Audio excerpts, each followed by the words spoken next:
Hai. Selamat datang kembali di channel Min Donghua. Kali ini kita akan melanjutkan cerita Donghua, Apotheosis. Nggak pakai lama lagi, langsung aja kita ke ceritanya. Check it out. Sekarang ada pandangan cemas di mata Suling Yun, tapi tidak ada yang bisa dia lakukan. Tepat ketika Suling Yun menghentak dengan cemas, Lo Seng tiba-tiba mengulurkan tangan, meraih lengan Suling Yun, mengangguk sedikit dan menatap Suling Yun dengan mata tenang. Dia menghibur Suling Yun, dia bisa menanggungnya. Meskipun jiwa Lo Seng kuat, selalu hanya sedikit prajurit dengan level yang sama, yang dapat mengalahkan Lo Seng dalam hal kekuatan jiwa. Tidak hanya prajurit dengan level yang sama, tetapi bahkan para prajurit yang baru saja memasuki alam Dewa Penerangan. Namun tidak peduli seberapa kuat jiwanya, itu masih terbatas. Pembangkit tenaga para dewa juga terkenal di wilayah timur. Menghadapi paksaan yang mereka lepaskan, itu jelas merupakan ujian besar bagi Lo Seng. Di bawah tekanan yang luar biasa, jiwa Lo Seng mulai bergetar dan sebuah suara keluar tanpa sadar di tenggorokannya. Tetapi matanya masih menatap Suling Yun dengan tenang. Suling Yun tidak tahu bahwa Lo Seng bertahan. Tidak peduli seberapa jahat Lo Seng, bahkan jika dia memenangkan tempat pertama dalam kompetisi besar semua puncak, dia hanyalah makhluk bawaan. Di atas makhluk bawaan ada alam Dewa Penerangan yang merupakan alam yang lebih tinggi, dan kemudian alam alkimia ilahi. Jadi ini persis celah antara gajah dan semut. Segera Suling Yun meraih tangan Lo Seng dan meremasnya dengan erat, karena jari-jarinya mulai memutih karena terlalu banyak mengeluarkan tenaga. Pada saat ini, dia sepertinya memohon kepada kedua saudara tirinya untuk membiarkan Lo Seng pergi. Tapi dia mengerti bahwa permintaannya tidak berpengaruh sama sekali. Hubungan keluarga antara keluarga kerajaan sangat lemah. Belum lagi perjuangan di antara mereka sebenarnya telah mempertaruhkan nyawanya. Kecuali Suling Yun memiliki kepentingan besar di tangannya yang dapat menggoda mereka. Apa yang harus saya lakukan? Baru saat itulah Suling Yun merasakan kerapuhannya dan matanya memerah tanpa sadar. Karena getaran jiwa Lo Seng semakin besar dan sepertinya dia tidak akan dapat mendukungnya. Jika jiwanya hancur, dia mungkin menjadi idiot. Tapi air benci, Senior dan Kasim juga tampaknya tahu bagaimana mengukur. Jika Lo Seng benar-benar berubah menjadi idiot, saya khawatir itu akan menimbulkan masalah bagi pangeran yang dia dukung. Setidaknya Xin Jingtian tidak bisa menjelaskannya. Jadi keduanya bergabung. Bahkan masih ada sedikit hambatan. Pada saat ini, tawa menggelegar tiba-tiba datang dari langit. Hai, ini menarik. Dua orang dari alam alkimia ilahi bekerja sama untuk menindas junior dari sekte King Yunko. Kalian benar-benar tidak tahu malu. Begitu suara itu turun, kekuatan tak terlihat menyelimuti Lo Seng, dan pada saat yang sama, Senior Hatesui dan paksaan Kasim diblokir. Tidak hanya diblokir, tetapi di bawah fluktuasi kekuatan tak terlihat itu, paksaan Senior Hensui dan Kasim dibatalkan. Senior Hensui dan Kasim itu diserang balik oleh paksaan mereka sendiri. Wajah mereka menjadi pucat, dan Kasim mundur beberapa langkah. Ekspresi mereka sedikit jelek. Tuar! Sosok kekar tiba-tiba menghantam tanah langsung dari udara, dan lempengan batu di tanah hancur menjadi bubuk dengan kedua kakinya. Orang yang berdiri di sana tampak seperti gunung yang tak tergoyahkan. Pemimpin sekte. Mata Suling Yun mengungkapkan cahaya terang. Xin Jingtian mengangguk dan melirik Lo Seng. Apakah tidak apa-apa? Namun wajah Lo Seng yang sudah seputih kertas mulai pulih perlahan. Pada saat itu, dia hampir mengira jiwanya benar-benar akan runtuh. Tapi dia tidak tahu bahwa naga hijau dalam pikirannya sedikit menggelengkan kepalanya. Berpikir bahwa dengan saya di sini, secara alami itu tidak akan membiarkan jiwa Loseng runtuh. Naga hijau ini telah tidur sejak Loseng meninggalkan Gunung Pedang Pembantaian. Jiwanya masih terlalu lemah untuk tetap terjaga dalam waktu lama. Tapi barusan Loseng berada di bawah tekanan jiwa yang besar. Jadi naga hijau ini terbangun, tetapi dia tidak berbicara. Dari perspektif naga hijau ini, setiap langkah yang diambil Loseng sekarang harus dilintasi. Bakatnya kuat, otak pintar, dan keberuntungan itu baik. Tetapi jika Anda ingin menjadi kekuatan yang nyata, Anda harus mengandalkan diri sendiri. Dengan bantuan kekuatan eksternal, bagaimanapun itu adalah kekuatan orang lain. Oleh karena itu, naga hijau bermaksud untuk menunggu sampai jiwa Loseng hancur. Bagaimanapun ada cahaya di tungku yang dapat langsung memperbaiki kerusakan jiwa. Tapi sangat disayangkan bahwa jiwa Loseng belum hancur atau belum dipaksa ke batas itu dan mengambil alih krisis yang Xin Jingtian habiskan untuk membantu menyelesaikan Loseng. Faktanya, Xin Jingtian sudah datang, tetapi dia tidak pernah muncul, tetapi diam-diam menonton dari samping. Hanya saja Xin Jingtian tidak mengenal Loseng sebaik King Long, jadi tentu saja dia tidak bisa mencapai saat-saat terakhir.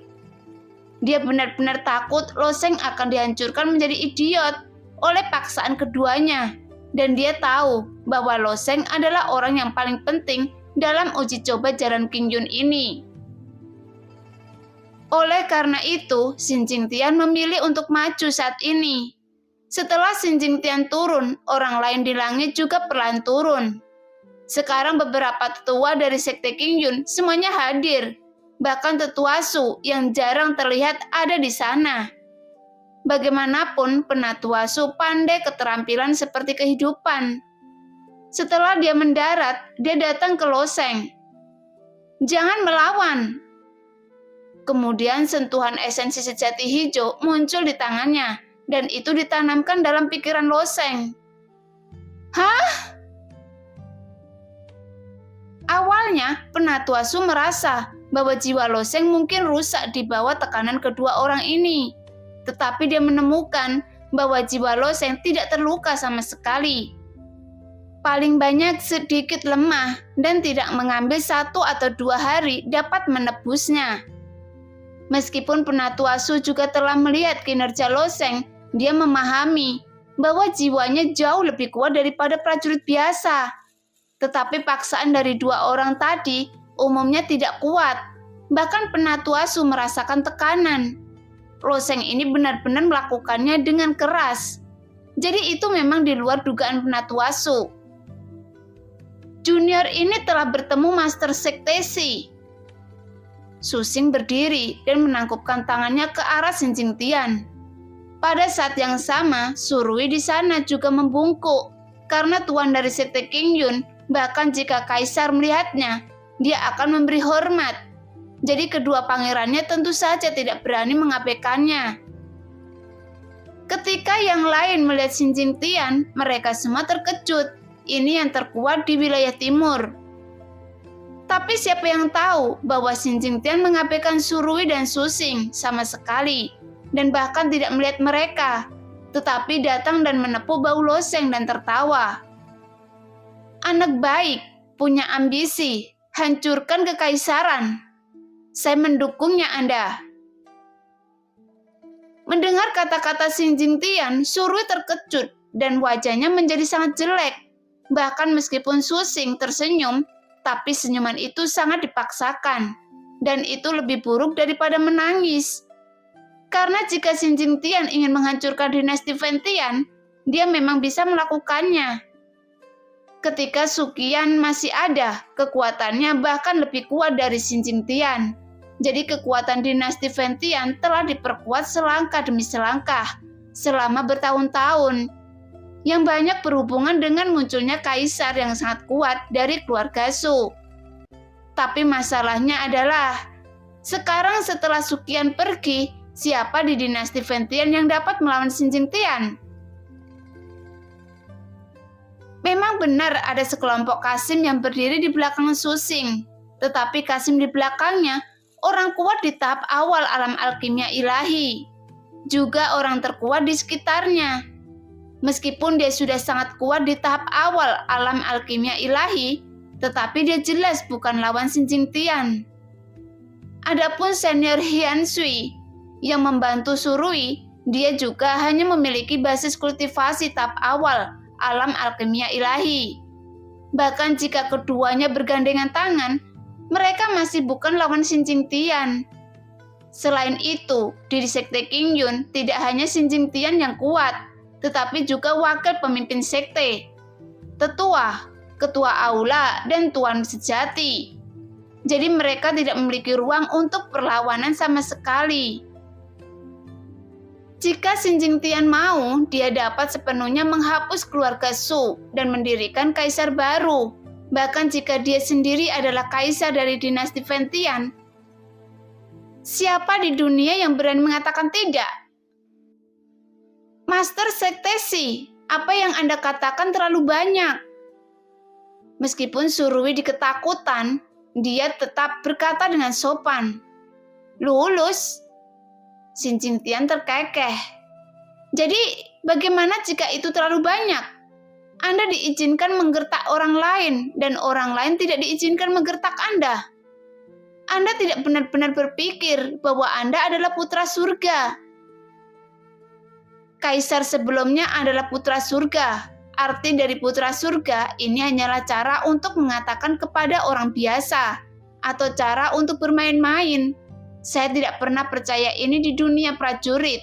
Terlebih lagi, membudidayakan prajurit adalah bertindak melawan surga. Jadi jangan katakan bahwa Anda adalah putra surga. Bahkan jika Anda adalah dewa, para pejuang dengan mentalitas tangguh, itu masih akan menolak untuk menerimanya. Master Sektesi, Anda mungkin telah membuat kesepakatan dengan kaisar saya saat itu, dan Anda tidak akan mencampuri urusan dinasti Ventian. Kata Kasim itu dengan suara tajam. Xin Jingtian mencibir. Saya tahu bahwa Anda seorang Kasim yang sudah mati, akan mengungkit masalah ini. Jangan khawatir, saya benar-benar tidak tertarik untuk bertarung dengan Anda. Dan saya bahkan kurang tertarik untuk menghancurkan kekaisaran Anda yang rusak.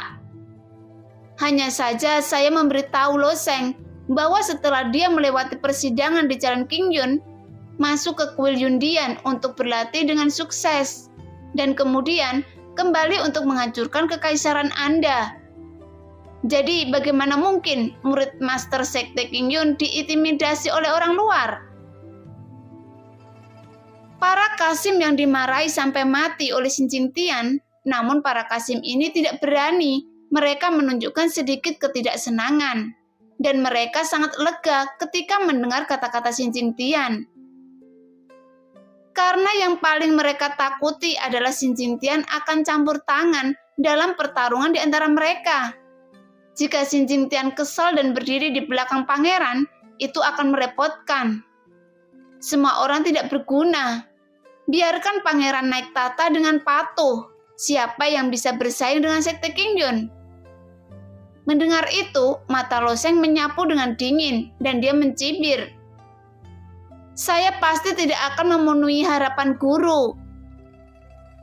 Susing dan Surui memandang Lo Sheng, dan hati mereka sedikit melonjak. Meskipun keduanya memiliki informasi Lo Sheng, tampaknya mereka masih meremehkan Lo Sheng. Meremehkan bakat dan kekuatan Lo Sheng. Meremehkan posisi Lo Sheng di hati Xin Jingtian.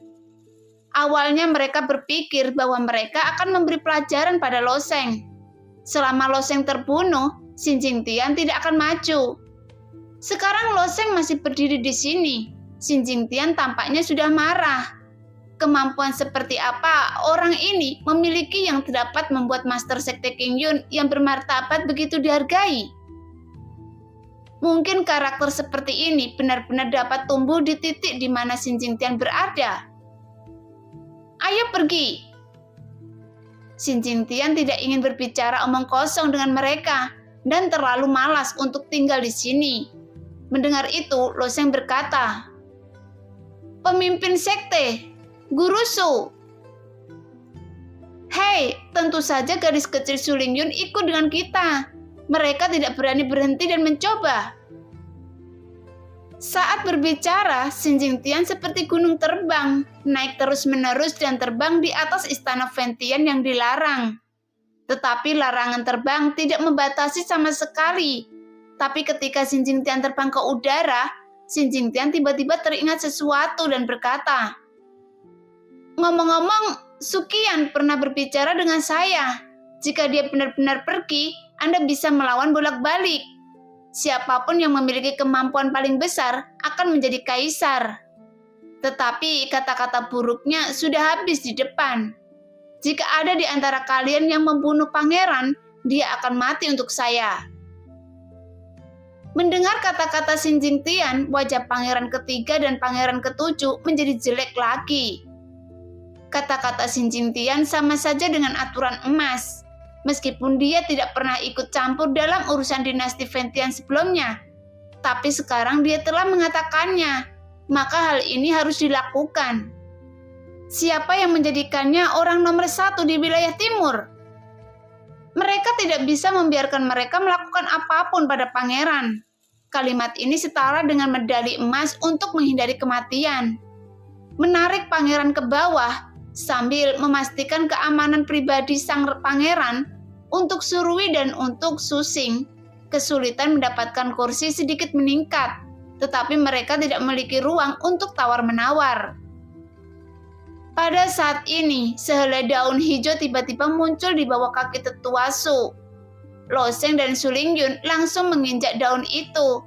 Sulingyun tersenyum dan menatap kedua adik laki-lakinya. Suasana hatinya saat ini bisa dibayangkan, sangat bagus. Melihat anak laki-laki besar di sebelahnya, Sulingyun sangat tersentuh.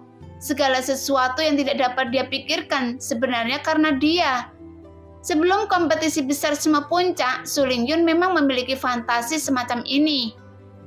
Tetapi dia merasa bahwa dia hanya memimpikan mimpi yang tidak realistis. Namun dalam waktu kurang dari sebulan, mimpi ini menjadi kenyataan yang benar-benar membuatnya sulit dipercaya. Meskipun Sulingyun memahami bahwa situasi di istana belum benar-benar berbalik, adik laki-laki Sulingyun, yaitu pangeran saat ini, tapi dia masih tidak dapat mengubah takdirnya sendiri. Tetapi dengan medali emas bebas kematian ini, harapan untuk kembali akan selalu ada. Loseng dapat membuat dirinya sangat berharga di mata Xin Jingtian. Mungkinkah dia benar-benar memiliki kekuatan untuk menghancurkan kekaisaran di masa depan? Pemusnahan negara secara alami adalah kata yang kejam. Bahkan jika Loseng memiliki kekuatan ini, saya khawatir dia tidak akan benar-benar menghancurkan dinasti Ventian. Karena sebagai prajurit yang telah mencapai level itu akan membosankan jika dia menjadi seorang kaisar. Karena menjadi seorang kaisar hanyalah tujuan akhir dari manusia. Tetapi seorang pejuang memiliki tingkat pengajaran yang lebih tinggi. Setelah Sukian menjadi lebih kuat saat itu, pada dasarnya tidak ada hubungannya dengan urusan kekaisaran. Jadi pangeran mengurus semua masalah besar dan kecil. Namun sebagai kaisar, Sukian sering menerima misi Yundian untuk bepergian keluar benua, yang menunjukkan sepenuhnya dia seorang prajurit. Tidak seperti seorang kaisar. Saat ini, Sulingyun dan Loseng kembali ke puncak gerimis. Secara alami, mereka akan disambut dengan hangat oleh para murid puncak gerimis. Pada saat ini, penampilan puncak gerimis telah mengambil tampilan baru, karena beberapa alam rahasia kultivasi sedang dibangun di puncak gerimis, dan master susunan sihir sedang membangun susunan hantu baru, yang memungkinkan murid-murid puncak gerimis mendapatkan pelatihan yang lebih baik. Karena puncak gerimis peringkat nomor 1 di 33 puncak, dari yang terbawah hingga yang positif nomor 1. Seluruh rentangnya tidak kecil dan semua murid telah menerima manfaat besar. Semua ini diberikan oleh Loseng dan itu adalah mata tajam Sulingyun yang membawa Loseng ke puncak gerimis. Namun kegembiraan ini tidak berlangsung lama, melainkan hilang karena satu kejadian. Pada hari ini, sebuah wajah besar tiba-tiba muncul di atas langit Sekte Qingyun. Setelah Loseng kembali ke Sekte Qingyun, dia berlatih dengan tenang, karena jalan Qingyun masih memiliki waktu setengah bulan untuk dibuka. Jika bukan karena pulang, Loseng mungkin akan mencurahkan seluruh waktunya untuk berkultivasi. Nyatanya, Hua Tianming dan Pe Tianyo melakukan hal yang sama. Hua Tianming telah tinggal di tahap cahaya pedang 7 bintang selama periode waktu ini, dan bahkan tidak meninggalkan satu langkah pun. Melalui tahap cahaya pedang 7 bintang, dia tidak hanya dapat mempertajam niat pedangnya dengan lebih murni dan lembut, tetapi juga menstabilkan kultivasinya sendiri dalam proses kultivasi. Adapun Pe Tianyo tidak memilih untuk berkultivasi di alam rahasia. Keterampilan Buddhisnya tidak perlu diasah di alam rahasia, tetapi melalui meditasinya sendiri. Tapi kali ini, Loyan tidak patuh kembali ke Gunung Api Penyucian. Lagi pula Loseng masih memiliki waktu setengah bulan untuk pergi ke Jalan Qingyun untuk diuji coba.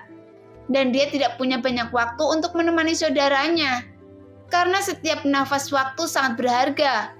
Ketika Loseng sedang berlatih, Loyan menghabiskan sebagian besar waktunya menatap kosong pada kakaknya. Mengawasinya berlatih keras dan sungguh-sungguh. Permintaannya sangat sederhana. Dia hanya perlu menemani Loseng dengan tenang, tanpa terlalu banyak tuntutan yang berlebihan. Sayang sekali, nasib sering seperti ini. Hanya keinginan kecil yang sangat sulit dipenuhi. Terkadang Loyan berpikir, alangkah baiknya jika dia dan kakaknya tidak berasal dari keluarga pejuang. Dalam hidup ada tidak begitu banyak pengejaran dan tidak begitu banyak bencana. Begitu Anda memulai jalan seorang pejuang, Anda ditakdirkan untuk memiliki kehidupan yang sulit. Tampaknya Anda telah memperoleh banyak, tetapi sebenarnya Anda telah kehilangan banyak. Pada hari ini, Loseng duduk di atas puncak Xiuyu, terus-menerus mendesak esensi sejati di tubuhnya untuk menyerang 4 kemacetan alam bawaan. Faktanya, dengan akumulasi dan latar belakang Loseng, tidak terlalu sulit untuk menembus kemacetan ini. Anda hanya perlu menambahkan beberapa pil untuk menerobos dalam satu gerakan. Tetapi hal itu akan membuat fondasi Loseng tidak cukup kuat, yang mengarah ke terobosan masa depan akan menjadi sulit. Setiap kali Loseng menerobos, dia mencapai titik kepunahan dan meluap sendiri. Ketika energi sejatinya terakumulasi hingga batas tertentu, dia menerobos kemacetan sendiri. Metode terobosan ini dapat membuat fondasinya sangat stabil. Pada hari ini, tiba-tiba ada angin di langit.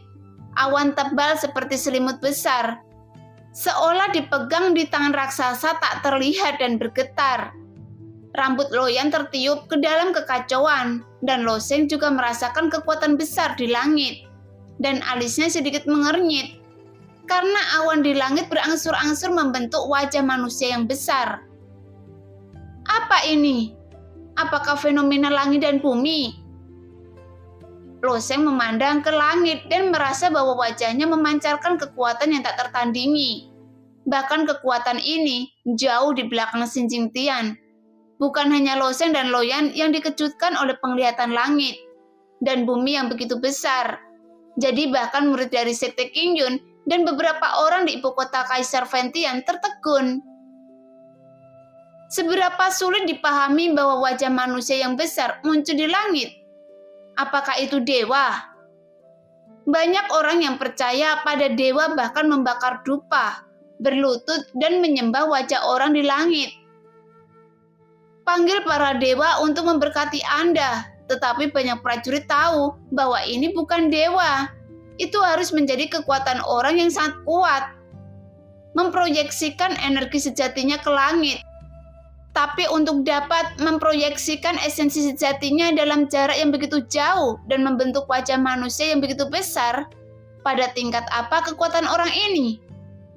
Bahkan para prajurit itu bukanlah dewa, tetapi kemampuan dan kekuatan mengerikan seperti itu berada di luar pemahaman mereka.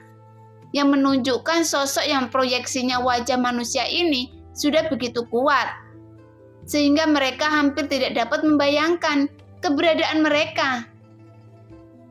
Di benak para prajurit dari wilayah timur mungkin sudah setara dengan keberadaan dewa. Saat ini banyak prajurit memandangi wajah raksasa di langit dengan kagum. Mendengar pertanyaan Lo Sheng, Loyan tersenyum sedikit dan menggelengkan kepalanya.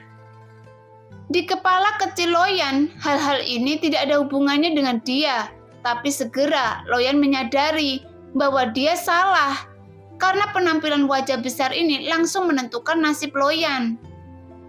Setelah wajah besar itu muncul selama lebih dari selusin nafas, dia tiba-tiba berkata, "Xin Jingtian, keluarlah!" Suara itu datang dari langit, dan setiap kali dia meneriakkan sepatah kata, itu seperti petir. Suara itu meledak di telinga, membuat telinga orang berdengung. Wajah besar di langit ini sedang mencari Master Sektesi. Lo Sheng melompat sedikit di dalam hatinya. Meskipun dia tahu bahwa wajah besar ini seharusnya tidak mencarinya, tetapi selalu ada sedikit hal yang tidak menyenangkan. Jadi dia memiliki sedikit firasat buruk. "Xin Jingtian, keluarlah!" Suara itu terus menderu. Setelah beberapa saat, sebuah titik hitam kecil tiba-tiba melesat ke udara. Itu adalah Master Sekte Qingyun Xin Jingtian. "Di mana Loyan? Bukankah dia diam-diam berkultivasi di gunung api penyucian Anda? Mengapa saya mengetahui bahwa dia tampaknya telah meninggalkan Sekte Qingyun dalam beberapa hari terakhir?" Sosok itu berteriak. Jadi ternyata wajah raksasa ini harus menjadi proyeksi esensi sebenarnya dari orang itu. Mata Lo Sheng menatap wajah raksasa ini dengan erat. Dia harus mengingat dengan kuat penampilan ini. Seperti mengukir di benaknya dengan pisau pahat. Orang ini adalah orang yang ingin mengatur susunan formasi iblis Acaccia. Dialah yang ingin mengambil Yuan Yin milik Loyan. Melihat wajah besar itu dan merasakan kekuatan yang memancar dari wajah besar itu, Lo Sheng merasa bahwa dia sangat kecil, sehingga dia bahkan mungkin tidak sebagus semut di depannya. Dan dia bahkan tidak memiliki kualifikasi untuk menjadi bawahan yang diperhatikan olehnya. Saya tidak tahu apa yang dikatakan Xin Jingtian kepada wajah raksasa itu, dan kemudian wajah raksasa itu memandang Loyan. Kekuatannya meningkat terlalu lambat. Anda hanya punya waktu 1 bulan untuk mengirimnya ke saya. Tentu saja, saya punya cara untuk membuatnya menembus alam alkimia ilahi. Saat ini, banyak prajurit tertegun ketika mendengar kalimat ini. Alam alkimia ilahi, apakah Anda menerobos ketika Anda ingin menerobos? Seorang seniman bela diri tidak tahu berapa banyak kesulitan dan tahun yang diperlukan untuk melangkah ke alam dewa penerangan. Adapun dewa penerangan ekstrim, tidak ada 1 dari 1.000.000.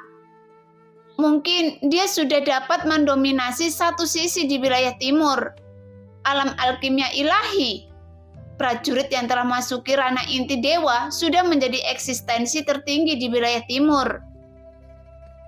Jumlah pertarungan setingkat dewa yang tersisa di wilayah timur dapat dihitung dengan 2 tangan atau bahkan dengan 1 tangan. Dan wajah raksasa ini begitu yakin bahwa Loyan dapat menembus alam alkimia ilahi. Meskipun bakat Loyan kuat, jika dia ingin menerobos alam alkimia ilahi, saya khawatir dia masih membutuhkan metode yang mencapai langit dan bumi. Namun, tidak ada yang berpikir bahwa wajah raksasa ini telah berbicara besar. Jika orang yang memiliki kemampuan seperti itu dapat mengatakan kata-kata yang tidak dapat dipercaya seperti itu. Tetapi itu membuat orang merasa masuk akal. Jadi banyak murid dari Sekte Qingyun menunjukkan kecemburuan di mata mereka. Bisa maju ke alam alkimia ilahi sama saja dengan menjadi raja di wilayah timur. Namun berapa banyak orang yang memiliki impian yang tidak dapat dicapai? Sangat disayangkan bahwa murid-murid Sekte Qingyun itu berpikir demikian. Tetapi Loyan tidak berpikir demikian. Mendengar kata-kata itu, Loyan tertegun selama 3 nafas, dan kemudian tiba-tiba melemparkan dirinya ke pelukan Loseng. Tubuh mungilnya bahkan sedikit gemetar. Ketika dia dipenjara di gunung api penyucian, Loyan juga mengetahui takdirnya di masa depan. Tetapi dia tidak takut, karena dia tidak takut mati pada saat itu. Jika Loyan tidak mau, paling banyak dia dapat menemukan kesempatan untuk mengakhiri hidupnya. Setidaknya dia bisa menjaga kepolosannya. Pada saat itu, Loyan benar-benar putus asa dan hidupnya abu-abu dan putih. Tanpa harapan, dia secara alami tidak takut pada apapun.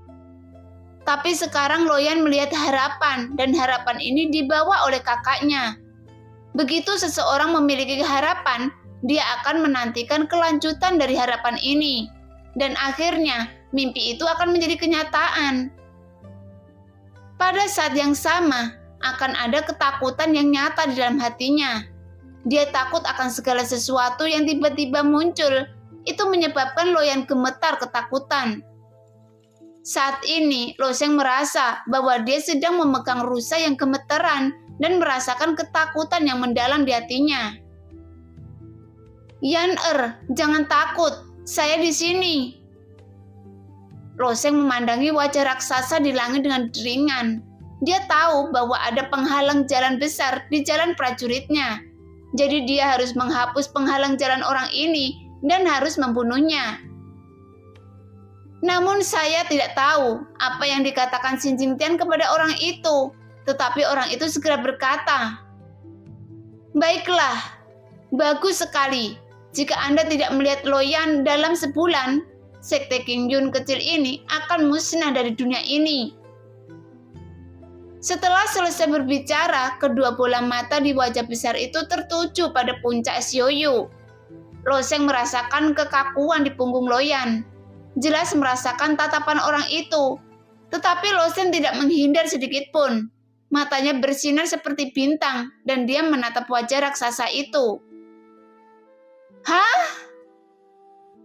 Wajah raksasa itu sepertinya telah menemukan Loseng, tetapi dia tidak berbicara.